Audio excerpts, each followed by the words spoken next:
भारी उठापटक, सियासी जोड़ तोड़ और छत्रपों की खींचतान के बाद आखिर राज्य की मंत्रिमंडल का गठन हो ही गया। जिस तरह का मंत्रिमंडल है उससे साफ जाहिर होता है कि इसमें इलाकाई सूबेदारों की मनमानी हावी रही तथा सारी मलाई चंबल और मालवा को दे दी, जबकि पिंड और महाकौशल उपेक्षा के शिकार बनकर रह गए। मंत्रिमंडल का अवलोकन करने पर साफ जाहिर होता है कि उन इलाकों को ज्यादा लक्षित किया गया है जहां अभी उपचुनाव होने हैं। शायद यही वजह है कि चंबल को 11 मंत्री दे दिए गए। हो सकता है यह भाजपा की उपचुनाव जीतने की रणनीति हो। यह भी हो सकता है कि उपचुनाव के बाद अगर बीजेपी की सरकार बनती है तो पुनः मंत्रिमंडल का गठन नए सिरे से हो और उसमें बिंद तथा महाकौशल को उचित प्रतिनिधित्व भी मिले। लेकिन इन तमाम कयासों के आधार पर वर्तमान उपेक्षा को तो सही नहीं ठहराया जा सकता और शायद यही कारण है कि इन उपेक्षित क्षेत्रों की जनता का आक्रोश इतना बढ़ चुका है कि अगर इनका बस चले तो ये आसमान में धान बो दें, अर्थात अगर इनके बस में हो तो ये आज ही सरकार गिरा दें।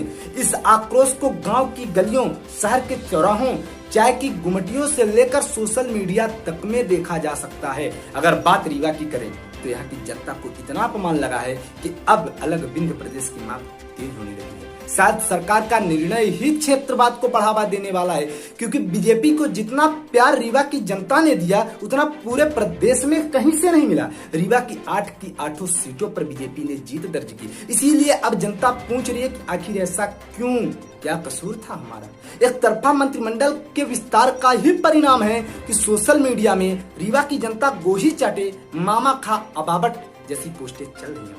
शायद जनता के इस अपमान और क्रोध को उपेक्षित इलाकों के जनप्रतिनिधि भी बखूबी जान रहे हैं। यही कारण है कि दबी जवान ही सही पर अब आवाज उठा रहे हैं। जबलपुर के पाटन सीट से बीजेपी के विधायक अजय बिश्नोई ने तो बाकायदे शिवराज सिंह को पत्र लिखकर रीवा तथा जबलपुर का प्रभार लेने तक को कह दिया है। उन्होंने पत्र में लिखा है कि जबलपुर एवं रीवा के नागरिकों में इस बात को लेकर असंतोष है कि मंत्रिमंडल के विस्तार में वहां से कोई भी मंत्री शामिल नहीं किया गया है। बिश्नोई ने लिखा है कि वो तो सीएम की मजबूरी को समझते हैं, लेकिन आम जन नहीं समझता। बिश्नोई ने आग्रह किया है कि सीएम जबलपुर एवं रीवा का प्रभार खुद लें, जिससे नागरिकों के असंतोष को दूर किया जा सके। दिग्विजय सिंह के हवाले से उन्होंने कहा कि वो भी अर्थात दिग्विजय सिंह भी पूर्व में सीएम रहते हुए जबलपुर के प्रभारी मंत्री रह चुके हैं।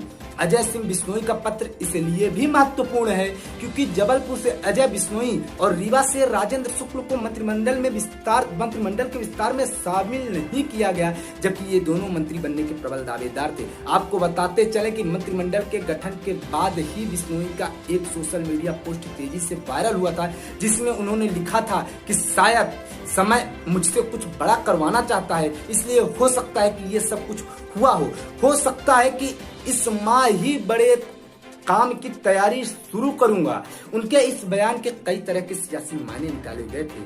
कई राजनीतिक विश्लेषकों ने तो इसे बागी तेवर तक करार दिया था तथा उपचुनाव में पर्याप्त सीटें न आने पर बीजेपी की सरकार गिर जाने का भी दावा किया था। खैर, राज्य का राजनीतिक भविष्य क्या होगा यह सब तो समय के गर्भ पर है, लेकिन महाकौशल और बिंद के जनता का आक्रोश तो हाल फिलहाल अपने चरम पर है। मध्य प्रदेश का वर्तमान राजनीतिक विश्लेषक आप शुभम शुक्ला के साथ द एमपी टाइम्स।